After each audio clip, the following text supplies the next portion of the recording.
नमस्कार, मैं हूँ कविता उपाध्याय और आप हैं नमामि डिजिटल के साथ। क्योंकि चुनाव आने वाले हैं, आने वाले समय में आने वाला जो साल है वो रहेगा चुनावी वर्ष। ऐसे में नई सीमापुरी के जो 34 ई वार्ड है, यहाँ पर निगम पार्षद जो कि हैं मोहिनी जीनवाल स्थायी समिति की सदस्य भी हैं। उन्हीं के सुपुत्र हमारे साथ में हैं पंकज जीनवाल, या यूँ कहें कि लोकल लोग जो कि स्थानीय निवासी हैं इन्हें प्यार से मोंटी जीनवाल के नाम से जानते हैं। मोंटी जी, बहुत-बहुत स्वागत है आपका हमारे चैनल में।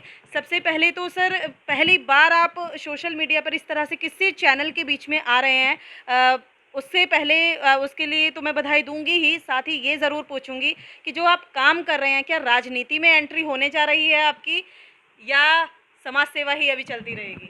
देखिए, राजनीति लोगों की नज़र के अंदर राजनीति बहुत पहले ख़त्म हो चुकी है। राजनीति आम आदमी पार्टी से पहले होती थी। अब काम की नीति रह गई है। राजनीति मतलब राज कर रहे हैं लोग, नेता लोग राज करते थे पहले। अब तो काम की नीति रह गई है, अब तो सोशल वर्किंग की नीति रह गई है। तो सोशल वर्कर ही हैं यहाँ पे। ऐसा तो नहीं है कि हाँ राजनीति में एंट्री हुई है, सोशल वर्किंग में ज़रूर एंट्री हुई है।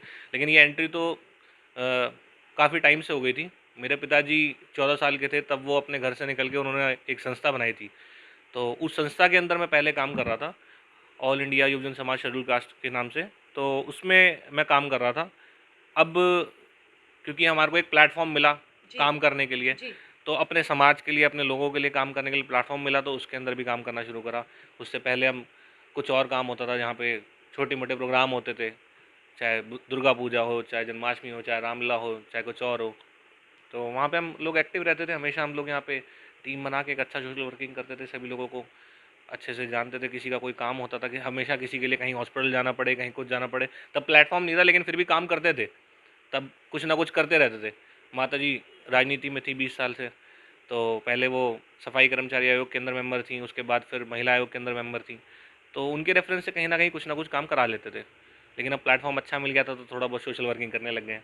सर, सोशल वर्किंग की बात आई है तो कई बार आपकी फ़ोटोज़ या वीडियो सोशल मीडिया पे इस तरह दिखाई देते हैं कि भारी बरसात में भी आप काम करा रहे हैं एमसीडी के अंदर में, क्योंकि निगम पार्षद हैं आपकी मम्मी, सभी जानते हैं इस बात से।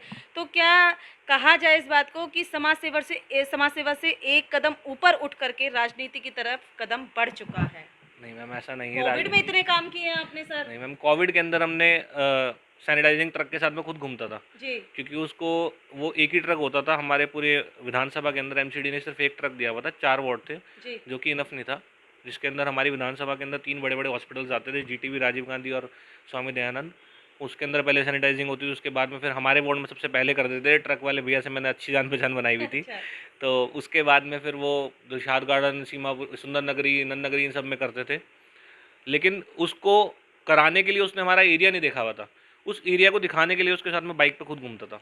जी, तो और घर वाले कई बार डरते थे कि इसको कोविड ना हो जाए। ये पिछले जी। कोविड की बात कर रहा हूँ, ये वाला कोविड तो बहुत सेकंड वेव, खतरनाक आया था। अच्छा, जी। सेकेंड वेव तो बहुत खतरनाक आई थी, लेकिन पिछले कोविड के अंदर फिर भी थोड़ा सा इतना हमें नहीं था कि हाँ यूथ थे तो फिर लगता था कि कुछ नहीं होगा, कोई बात नहीं, चलो मास्क लगा के चल देते थे। कई बार सुबह सुबह उठ के सैनिटाइजिंग करने जाते थे। कई बार जिस बिल्डिंग में केस होते थे उस बिल्डिंग के अंदर तक, ऊपर तक सैनिटाइज कर देते थे।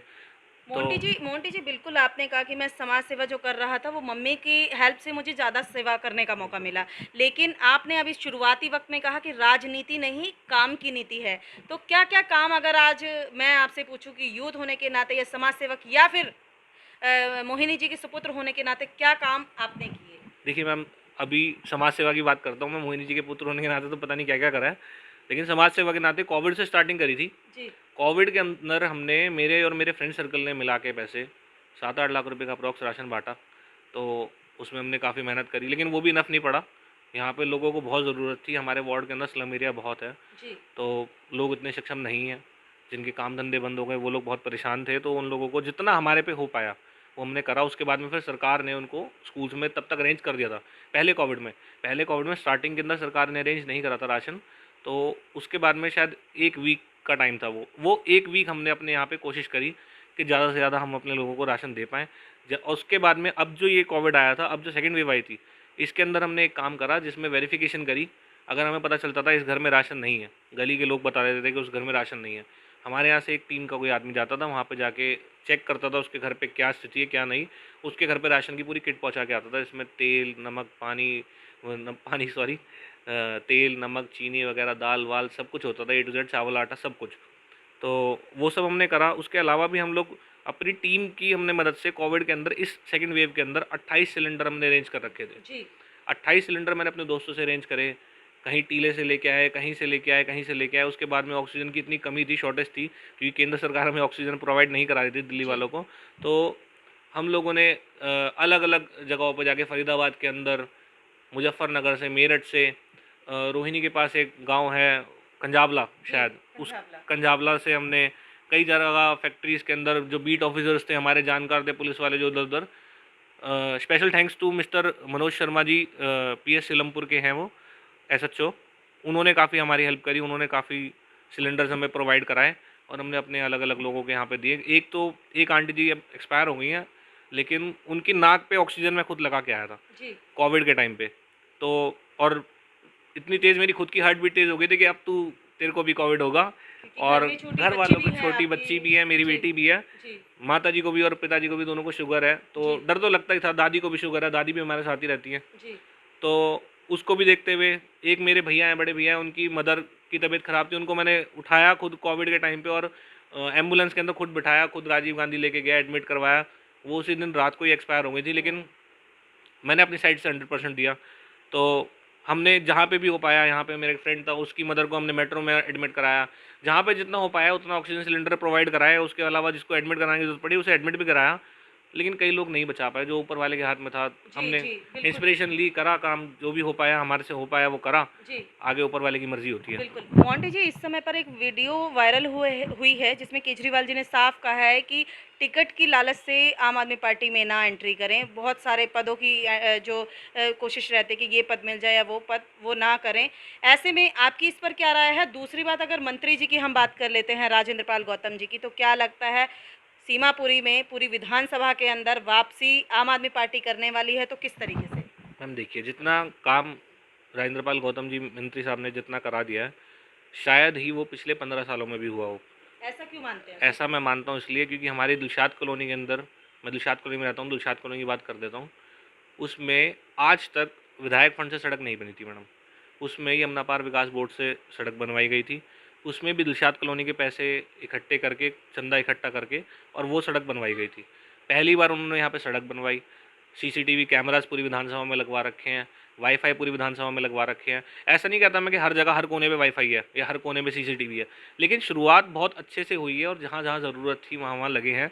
अभी आगे भी जहाँ ज़रूरत है वहाँ पे पूरा करेंगे। जैसे जैन मंदिर में भी थोड़ा सा रह गया है हमारे यहाँ, वहाँ पे भी पूरा करेंगे सीसीटीवी कैमरास का। बाकी जहाँ जहाँ जितनी ज़रूरत होती है, जितना उन्होंने काम करा है, मेरे हिसाब से पिछले कभी इतने सालों में नहीं हुआ है। यहाँ पे डीडीए क्वार्टर से एक डिमांड थी कि एक दीवार होनी चाहिए पहले इलेक्शन में, जी जी तो हमने पहले दूसरे महीने में गौतम जी ने वो दीवार बनवा दी थी, मम्मी के चुनाव जीतने के बाद में। कई जगहों पर डिमांड थी। एक जगह में E47 नाम की एक झुग्गी है मैम, उसके अंदर आज तक पानी नहीं था। कांग्रेस का इतना बड़ा शासन रहा, इतना बड़ा जी जी जी रूलिंग टाइम रहा, लेकिन उसके अंदर पानी नहीं पहुंचा पाए थे। वहाँ पर आज गौतम जी ने वहाँ पे पानी पहुँचाया है। उसके अलावा E44 की झुग्गियाँ हैं, उसके अंदर सड़क, पानी, सब कुछ करवाया है। कुछ जगहों पे पानी की थोड़ा सा अभी दिक्कत है, लेप्रोसी कॉम्प्लेक्स में भी पानी की दिक्कत है, हम मान रहे हैं, लेकिन वो जल्द ही जल्द आपको इस साल के अंदर या अगले साल तक सब कुछ सॉर्ट आउट हो जाएगा, क्योंकि इतने सारे काम हमारे पे कांग्रेस छोड़ के गई है, तो उसको सब कुछ करने में टाइम लगता है। तो वो टाइम लगाकर, और जितना फंड होता है एक विधायक का, जितना फंड होता है वो पूरा यूज़ कर रहे हैं, बहुत अच्छे से यूज़ कर रहे हैं। तो हम उनका धन्यवाद करते हैं। और एमसीडी के अंदर तो फंड है नहीं, जी तो एक ये कॉम्बिनेशन होता है मैम। क्या होता है कि दूसरा अगर पार्टी का पार्षद होता है, जैसे पिछली बार बीजेपी के पार्षद थे, तो गौतम जी की कहीं ना कहीं काम करने के अंदर रुकावट आई हुई थी। जी जैसे ही मोहिनी जी पार्षद बनी, तो एमसीडी और विधायक जी का फंड का जो कॉम्बिनेशन बना, उससे बहुत अच्छे से तेज़ी से काम हुआ। और जहाँ जहाँ एमसीडी काम करती थी, यहाँ पे गौतम जी को काम करने से रोका जा रहा था, वो सब खत्म करके और उनको बहुत अच्छे से काम करने के लिए अब दिया जा रहा है और बहुत अच्छे से काम कर रहे हैं। इसीलिए केजरीवाल जी कह रहे हैं कि आप हमें समर्थन दें तभी बीजेपी एमसीडी में परिवर्तन होगा। ये बिल्कुल जो ठीक मांग टैगलाइन रहे हैं मैम, आजकल चल बिल्कुल रही। ठीक मांग रहे हैं। ऐसा होता है मैम, जैसे अभी अभी पानी, वाटर लॉगिंग की बहुत ज़्यादा समस्या है। उसका क्या है कि मैम, कई जगहों पे एमसीडी के नाले साफ़ नहीं होते, कई जगहों पे थोड़ी बहुत गलती पीडब्ल्यूडी की हो जाती है। लेकिन अगर वो कॉम्बिनेशन हमारा बना रहेगा, दिल्ली सरकार प्लस एमसीडी का, तो वो बहुत अच्छे से हम लोग सेटल आउट कर लेंगे, क्योंकि एमसीडी कई जगहों पर थोड़ा सा परेशान कर देती है। एमसीडी को, जब से एमसीडी बनी है तब से बीजेपी उसमें शासन कर रही है। तो उसके अंदर क्या है कि आप उनकी काम करने की आदत ही खत्म हो चुकी थी। पिछले जब हम चुनाव जीत के आए थे, हमें अपने स्टाफ को काम करवाने के लिए 1 साल लगा था उनको आदत डालने के लिए। पता चलता था ई और एफ ब्लॉक में तो वो झाड़ू लगाने ही नहीं जाते। तो हमें सुनने में आता था कि वो तो वहाँ पे तो झाड़ू ही नहीं लगती है। जी। तो वहाँ पे सब कुछ स्टार्ट कराया। कई जगहों पे कूड़ा था, जैसे हमारे यहाँ पे एक श्याम जी लस्सी वाले हैं, जी। उनके यहाँ कूड़ा डलता था। एक बी सी ब्लॉक के बीच में कूड़ा डलता था। एक जैन मंदिर के शौचालय के बराबर में कूड़ा डलता था। तो ऐसे कई जगहों पे हमारे ओपन साइट्स बनी हुई थी, उन सबको हमने ख़त्म कराया है। जहाँ पे अभी एक ओपन साइट 1-2 साइट रहती हैं, उन सबको धीरे-धीरे ख़त्म करा रहे हैं। उसमें थोड़ा बहुत मेट्रो वेस्ट थोड़ा-सा हेल्प कर रही है। देखते हैं, अभी थोड़ा-सा वो काम करने में लगे तो हुए हैं, जी। कोशिश कर रहे हैं। जैसे उन्होंने वादा करा था वैसे तो कुछ भी नहीं करा, जी। जी। बहुत बड़ा घोटाला कर रहे हैं, लेकिन जी। थोड़ा बहुत कोशिश करके वो लोग घोटाले भी पे भी कर एक रहे हैं। अलग से इंटरव्यू रखेंगे आपके नहीं, साथ नहीं, में। बिल्कुल, बिल्कुल मैम, उनके घोटाले पे बिल्कुल बोलेंगे। उनके घोटाले पे बड़े-बड़े नेता बोल रहे हैं। जी। स्टैंडिंग कमेटी में मम्मी ने भी बोला है उनके खिलाफ, जी। तो जो कि जायज़ है। उन्होंने करीबन 30 लाख रुपए वो एक वार्ड पे खर्च कर रहे हैं कूड़ा उठाने के लिए, जी। जो कि बिल्कुल जायज़ नहीं है। 1 लाख रुपए एक दिन के अंदर सिर्फ कूड़ा उठाने के लिए, अगर वो इतनी ही सैलरी हमारे सफाई कर्मचारियों को दे देते तो ज़्यादा बेटर रहता। वो गली-गली कूड़ा अच्छे से कर लेते, सब कुछ मैनेज कर लेते, लेकिन वो अच्छे से नहीं कर पा रहे हैं। तो कुल मिला के सर मैं एक सवाल ज़रूर पूछूंगी। इतनी सारी बातें करने के बाद सिर्फ ये सवाल तो ज़रूरी बनता है कि क्या आपको मौका मिला चुनाव में इस बार, तो चुनाव लड़ेंगे? आप इस बार टिकट की दावेदारी में हैं, और साथ ही अगर लड़ते हैं तो क्या चीज़ें लेकर के उतरेंगे लोगों के बीच में? मैम देखिए, पहली चीज़ तो चुनाव लड़ना, लड़ाना ये सब तो पार्टी के हाथ में है। ये हम लोग डिसाइड नहीं कर सकते। दूसरा, मैं अभी अपने आप को इतना सक्षम नहीं मानता कि मैं चुनाव लड़ने योग्य हूँ, क्योंकि मेरी माताजी ने पिछले 20 साल से काम कर रही थी। वो 20 साल को अगर मैं अपने 4-5 साल से कंपैरिज़न करने लग जाऊँ तो वो जायज़ नहीं है। अगर कोई हम देखें कि वो पिछले 20 साल से मेहनत कर रही हैं, काम कर रही हैं, ये कर रही हैं, वो कर रही हैं, तो अगर अब मैं आज कंपैरिज़न करने लग जाऊँ कि मैं तो 4 साल से बहुत मेहनत कर रहा हूँ, या मैंने तो गौतम जी के चुनाव में बहुत मेहनत करी है, मैंने दिलीप पांडे जी के चुनाव में बहुत मेहनत करी है, तो वो जायज़ बात नहीं है। क्यों सर? लेकिन आपकी माताजी का जो एक्सपीरियंस है वो तो आपको कहीं ना कहीं उसका फ़ायदा मिलने वाला है। मैम वो तो काम का एक्सपीरियंस है उनका बहुत काम लंबा का समय। एक्सपीरियंस है, दूसरा हाँ। मैं पेट से सीख के आया हूँ उनके काम के एक्सपीरियंस को, लेकिन मैडम फिर भी कहीं न कहीं उनका और मेरा कोई कंपैरिज़न नहीं है। उनका लेवल बहुत ऊँचा है, पार्टी उसने उसको समझा है, स्टैंडिंग कमेटी मेंबर बनाया पार्टी ने उसका, पार्टी का हार्दिक धन्यवाद। बाकी पार्टी अगर जिसको भी टिकट देगी, हम उसके साथ लगेंगे तन मन धन फिर भी से। सर मौका मिला तो सेवा करेंगे? नहीं, बिल्कुल मैम, सेवा करेंगे, लेकिन एज़ अ कार्यकर्ता सेवा करेंगे, ऐज़ अ नेता नहीं बनना अभी। नेता नेता। बनने में 10 साल है, 10 साल बाद चुनाव लड़ेंगे, केजरीवाल जी खुद टिकट देंगे। कुल मिला के जो उन्होंने बात कही कि सेवा करो, टिकट की इच्छा मत करो, तो वो बिल्कुल। आपकी भी वही मेरी भी रणनीति? बिल्कुल वही राय है मैम। हर पार्टी में वो ठीक कह रहे हैं। उनका एक इंटरव्यू वायरल हुआ है अभी, जी। जी। जो लाइव आए थे वो थोड़े दिन पहले, तो उसमें उन्होंने बिल्कुल सच बोला है। हर पार्टी के अंदर 10 लोग टिकट मांगते हैं, बीजेपी में, कांग्रेस में, हमारी पार्टी में। एक को मिलती है, 9 हराने में भी लगते हैं। तो वो हमारी पार्टी में नहीं है। हमारी पार्टी के सारे कार्यकर्ता समझदार हैं, वो जिसको भी टिकट मिलेगी उसके साथ लगेंगे। मोहिनी जिनवाल जी को भी अगर टिकट नहीं मिलती, किसी और को भी मिलती है, तो मोहिनी जिनवाल जी भी उनके लिए काम करेंगे, ऐसी कोई बात नहीं है। पार्टी के अंदर जो पार्टी डिसीजन लेगी हम उसके साथ खड़े हैं, उसमें ऐसी कोई दिक्कत नहीं है, और चुनाव पूरा तन मन धन से लड़ाएंगे। और गौतम जी ने इतने काम कर दिए मैम, चुनाव वैसे ही जीत जाएंगे, कोई बात नहीं। अभी तो हम अभी घूमते भी हैं हम, तो हमें गली गली में हमें मिल जाते हैं लोग, तो वो कहते हैं कि अब घूमो भी मत। वो ये बोलते हैं आप घूमो भी मत। क्या होता है कि मैम, पहले क्या होता था, नेता आखिरी साल में काम करता था। जी। हमारे यहाँ पे क्या रहा, मम्मी पहले साल से काम कर रही थी, और हमारी पार्टी के जितने भी पार्षद हैं, चाहे वो मनोज त्यागी जी हों, रेखा त्यागी जी हों, साजिद भाई हों, विमलेश दीदी हों, जितने भी काउंसलर्स हैं हमारे, वो सभी पहले साल से काम कर रहे थे। वो लास्ट के साल में नहीं उतरे। बीच में ये 2 साल का कोविड का गैप आया। कोविड के अंदर मेरी माता जी भी, आपको बता दूं मैं, कि वो सैनिटाइजिंग वाली गाड़ी के अंदर साथ में बैठ के घूम रही थी। जी। उनकी फ़ोटोज़ है मेरे पास, मैं आपको शेयर करूँगा। तो वो, हमें भी डर लगता था कभी-कभार, मैं भी मम्मी से लड़ता था कि आप मत जाओ, मैं चला जाऊँगा, कोई बात नहीं आप मत जाओ। क्योंकि माँ तो सभी को प्यारी होती है, तो इसलिए हम जाते थे, कई बारी हम रोकते थे, लेकिन वो नहीं मानी। उन्होंने कहा कि नहीं, जो मेरा काम है वो मेरे को काम करना है, चाहे उसमें कुछ भी हो।